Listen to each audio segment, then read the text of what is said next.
प्रधानमंत्री ने आज हिमाचल प्रदेश के मंडी जिले में धौला सिद्ध जल विद्युत और रेणुकाजी बांध परियोजनाओं सहित 11,000 करोड़ रुपए की परियोजनाओं का किया उद्घाटन।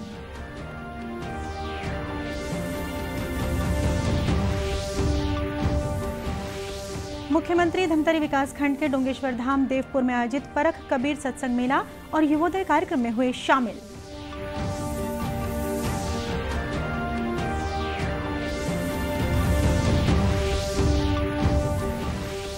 सुकमा जिले के तेलंगाना से लगने वाले सीमावर्ती क्षेत्र में आज सवेरे सुरक्षा बलों के साथ मुठभेड़ में 6 माओवादियों की मौत।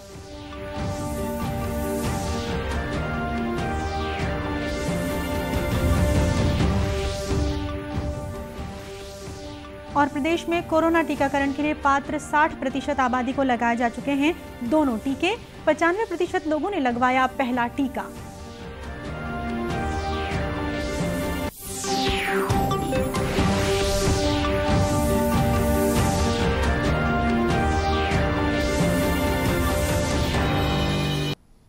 नमस्कार, आप देख रहे हैं दूरदर्शन समाचार।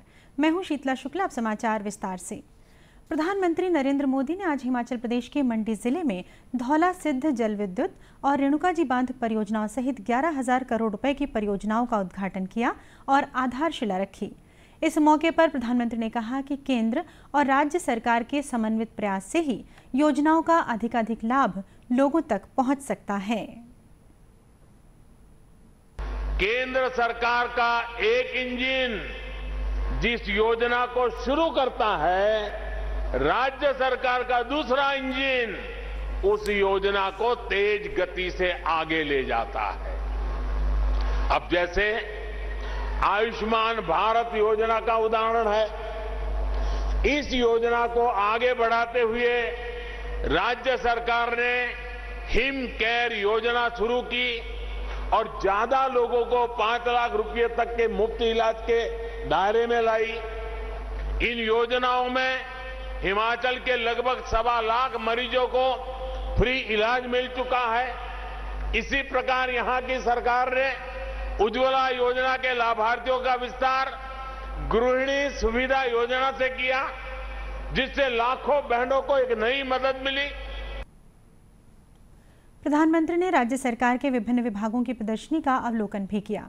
श्री मोदी ने मंडी जिले में 28,197 करोड़ रुपए की 287 निवेश परियोजनाओं के दूसरे ग्राउंड ब्रेकिंग समारोह का भी शुभारंभ किया। इस समारोह में सूचना एवं प्रसारण मंत्री अनुराग ठाकुर ने कहा कि प्रधानमंत्री के नेतृत्व में राज्य में एम्स, पीजीआई समेत कई अस्पताल स्थापित किए गए हैं। श्री ठाकुर ने सरकार के 4 साल पूरे करने पर मुख्यमंत्री जयराम ठाकुर को बधाई दी। हिमाचल प्रदेश के मुख्यमंत्री जयराम ठाकुर ने कहा कि मंडी को छोटी काशी कहा जाता है क्योंकि यहाँ 300 से अधिक प्राचीन मंदिर हैं। मुख्यमंत्री ने कहा कि सरकार उत्तर प्रदेश की काशी की तर्ज पर मंडी को विकसित करने का प्रयास कर रही है। उन्होंने कहा कि प्रधानमंत्री नरेंद्र मोदी ने 2020 में रोहतांग अटल सुरंग का उद्घाटन किया था। इस सुरंग से स्थानीय लोगों को बहुत मदद मिली है और इसने बड़ी संख्या में पर्यटकों को भी आकर्षित किया है। मुख्यमंत्री भूपेश बघेल ने कहा है कि संत कबीर के उत्कृष्ट विचारों का छत्तीसगढ़ में गहरा प्रभाव पड़ा है। उन्होंने कहा कि संत कबीर के ज्ञान का प्रकाश आज भी मानव समाज को आलोकित कर रहा है।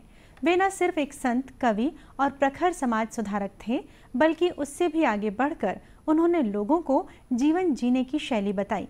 श्री बघेल धमतरी विकासखंड के डोंगेश्वर धाम देवपुर में आयोजित परख कबीर सत्संग मेला और युवोदय कार्यक्रम को संबोधित कर रहे थे।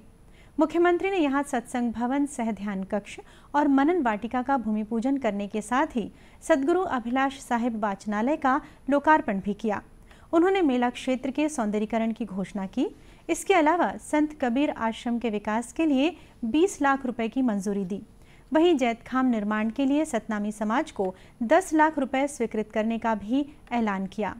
मुख्यमंत्री ने कहा कि संत कबीर ने सामाजिक कुरीतियों, अंधविश्वास पर कड़े कटाक्ष कर हमें बताया कि ईश्वर के बाद केवल सत्य है।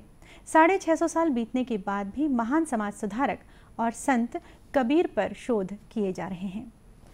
सुकमा जिले के तेलंगाना से लगने वाले सीमावर्ती क्षेत्र में आज सवेरे सुरक्षा बलों के साथ मुठभेड़ में 6 नक्सली मारे गए, जिनमें 4 महिलाएं हैं। सुरक्षा बलों ने क्षेत्र में तलाशी अभियान तेज कर दिया है। सुकमा पुलिस, सीआरपीएफ और तेलंगाना के ग्रेहाउंड के जवानों को संयुक्त ऑपरेशन में माओवादियों के साथ मुठभेड़ में ये सफलता मिली है। भद्राद्री कोत्तागुड़म जिले के एसपी सुनील दत्त ने बताया कि घटना सुबह चेरला और छत्तीसगढ़ के सरहदी इलाके में हुई है। सुकमा के एसपी सुनील शर्मा ने भी घटना की पुष्टि करते हुए पत्रकारों को इसके बारे में बताया।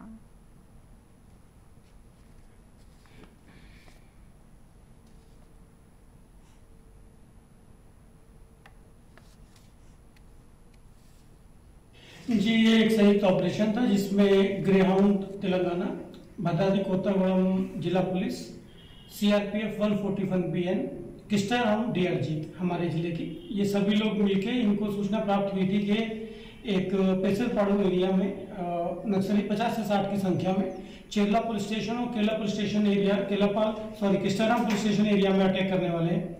उसी सूचना के आधार पर यह ऑपरेशन लॉन्च हुआ था। ये ऑपरेशन तेलंगाना की तरफ से लॉन्च हुआ था और किस तरह से हमारी टीमें भी नीचे सपोर्ट में निकली थी। इस ऑपरेशन के दौरान आज सुबह श्री शर्मा ने बताया कि घटनास्थल से भारी तादाद में हथियार बरामद हुए हैं। मुख्यमंत्री भूपेश बघेल ने कहा है कि वे बारदाना खरीदी के संबंध में केंद्र से बात करेंगे। श्री बघेल ने रायपुर में पत्रकारों से कहा कि बारदाने की कमी के कारण धान खरीदी प्रभावित नहीं होगी। उन्होंने कहा कि जल्द ही केंद्रीय वित्त मंत्री के साथ बैठक होने वाली है जिसमें वे बारदाने का मुद्दा रखेंगे। अभी 30 तारीख को ही निर्मला सीतारमण जी ने वित्त मंत्रियों की बैठक आयोजित की है, उसमें मैं शामिल होऊंगा और ये बात को वहाँ भी रखूंगा कि हमें बारदाना हम लोग जो मांगे थे उतने गठान हमको नहीं मिल रहे हैं, उसकी पूर्ति तत्काल की जाए, आबाद गति से उसके बारदाने का आपूर्ति हो जाए तो धान खरीदी में कोई दिक्कत नहीं होगी। गौरतलब है कि प्रदेश में बीते 1 दिसंबर से समर्थन मूल्य पर धान खरीदी की जा रही है। इस वर्ष राज्य सरकार 22,66,000 पंजीकृत किसानों से धान खरीदी कर रही है। समाचारों का सिलसिला आगे भी जारी रखेंगे। फिलहाल लेते हैं एक छोटा सा ब्रेक।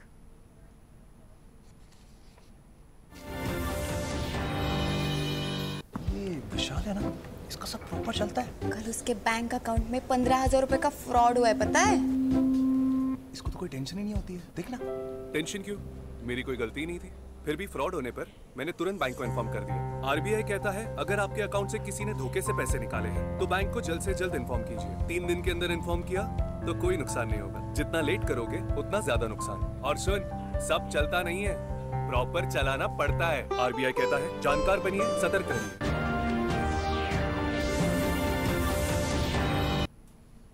ब्रेक के बाद एक बार फिर स्वागत है आपका दूरदर्शन समाचार में। राष्ट्रव्यापी टीकाकरण अभियान के तहत देश में अब तक 141 करोड़ 73 लाख से अधिक कोविड रोधी टीके लगाए जा चुके हैं। स्वस्थ होने की राष्ट्रीय दर 98.4% हो गई है, जो पिछले वर्ष मार्च के बाद सबसे अधिक है। पिछले 24 घंटों में 7,141 से अधिक मरीज ठीक हुए हैं। महामारी से अब तक 3 करोड़ 42 लाख से अधिक लोग स्वस्थ हो चुके हैं। पिछले 24 घंटों में 6,531 नए मरीजों में संक्रमण की पुष्टि हुई। देश में अब तक 67 करोड़ 29 लाख नमूनों की जांच की जा चुकी है। इधर प्रदेश में 11,300 सैंपलों की जांच की गई, जिसमें 46 व्यक्ति कोरोना संक्रमित पाए गए। वहीं प्रदेश के 18 जिलों में कोविड संक्रमण का कोई भी नया मामला सामने नहीं आया है। प्रदेश में कोरोना टीकाकरण के लिए पात्र 60% आबादी को दोनों टीके लगाए जा चुके हैं। वहीं 95% लोगों ने इसका पहला टीका लगवा लिया है। कोरोना वैक्सीन की पहली और दूसरी खुराक को मिलाकर प्रदेश में अब तक 3 करोड़ 5,43,504 टीके लगाए गए हैं। प्रदेश में 1 करोड़ 87,47,763 लोगों को कोरोना से बचाव का पहला टीका लगाया जा चुका है। पहले डोज के 100% कवरेज से प्रदेश अब केवल 5% दूर है। प्रदेश में कोरोना टीकाकरण के लिए पात्र लोगों की संख्या 1 करोड़ 96,51,000 है। कोरोना टीकाकरण का 100% लक्ष्य जल्द हासिल करने के लिए प्रदेश भर में तेजी से टीकाकरण किया जा रहा है। राज्य में बीते 1 दिसंबर से समर्थन मूल्य पर किसानों से धान खरीदी की शुरुआत के बाद खरीदी केंद्रों में भी कोरोना रोधी टीका लगाया जा रहा है। अखिल भारतीय वनवासी कल्याण आश्रम जशपुर ने अपना 69वां स्थापना दिवस मनाया। इस अवसर पर शहर के जिला चिकित्सालय के समीप स्थित अंतर्राष्ट्रीय मुख्यालय में कला संगम कार्यक्रम का आयोजन किया गया। इस कार्यक्रम में जिले भर से आए स्थानीय लोक नर्तक दलों ने अपने नृत्य कला का प्रदर्शन किया।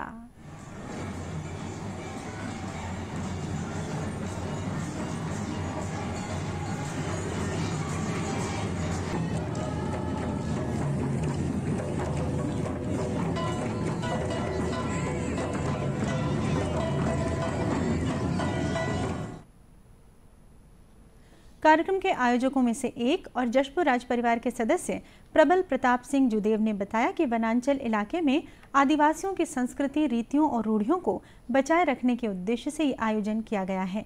आज स्थापना दिवस के मौके पर सभी आदिवासी भाइयों को एक मंच पर लाकर उत्सव मनाया जा रहा है। स्थापना दिवस है और इस अवसर पर हमारे आदिवासी क्षेत्र से सभी यहाँ पर भाई बहन सब यहाँ उपस्थित हैं और जो दृश्य आप देख रहे हैं सभी अपने सांस्कृतिक नृत्य, गाना बजाना सब दिखा रहे हैं। जो उत्साह, श्रद्धा और प्रेम जो दिख रहा है वो अभूतपूर्व है और हम सभी इस महान उत्सव के एक भाग हैं। सबके लिए एक सौभाग्यपूर्ण की बात है। सरगुजा अंचल के विभिन्न आदिवासी समुदायों के लोक कलाकारों ने यहां पहुंचकर अपनी प्रस्तुतियां दी।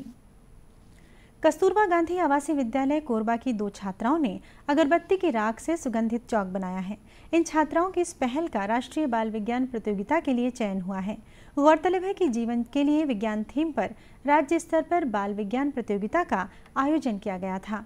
कोरबा जिला शिक्षा अधिकारी जीपी भारद्वाज ने बताया कि इस प्रतियोगिता में कोरबा की कस्तूरबा गांधी आवासीय विद्यालय की कक्षा 8वीं में पढ़ने वाली छात्रा कुसुम कंवर और नेहा गोस्वामी ने हिस्सा लिया था, जिन्होंने धार्मिक स्थलों में जलने वाली अगरबत्ती की राख से स्कूल में अध्यापन कार्य में उपयोग में आने वाले रंगीन और सुगंधित चौक का निर्माण किया, जिसे पूरे प्रदेश में चौथा स्थान मिला।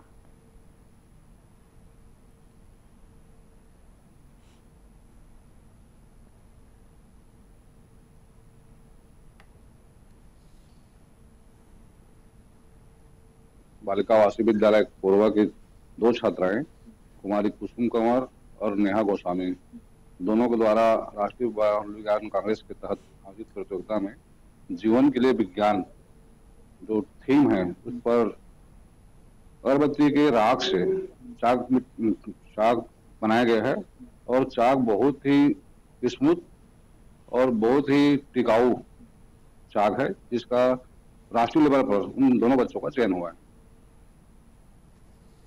इन दोनों बच्चों का चयन राष्ट्रीय बाल विज्ञान प्रतियोगिता के लिए किया गया है।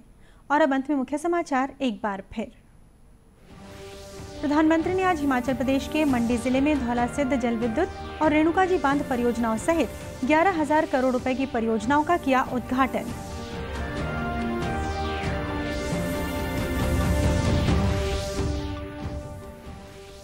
मुख्यमंत्री धमतरी विकासखंड के डोंगेश्वर धाम देवपुर में आयोजित परख कबीर सत्संग मेला और युवोदय कार्यक्रम में हुए शामिल।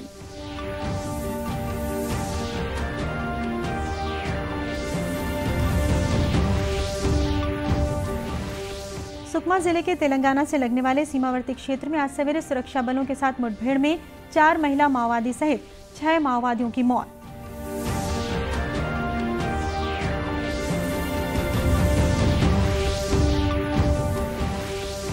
और प्रदेश में कोरोना टीकाकरण के लिए पात्र 60% आबादी को लगाए जा चुके दोनों टीके, 95% लोगों ने लगवाया पहला टीका।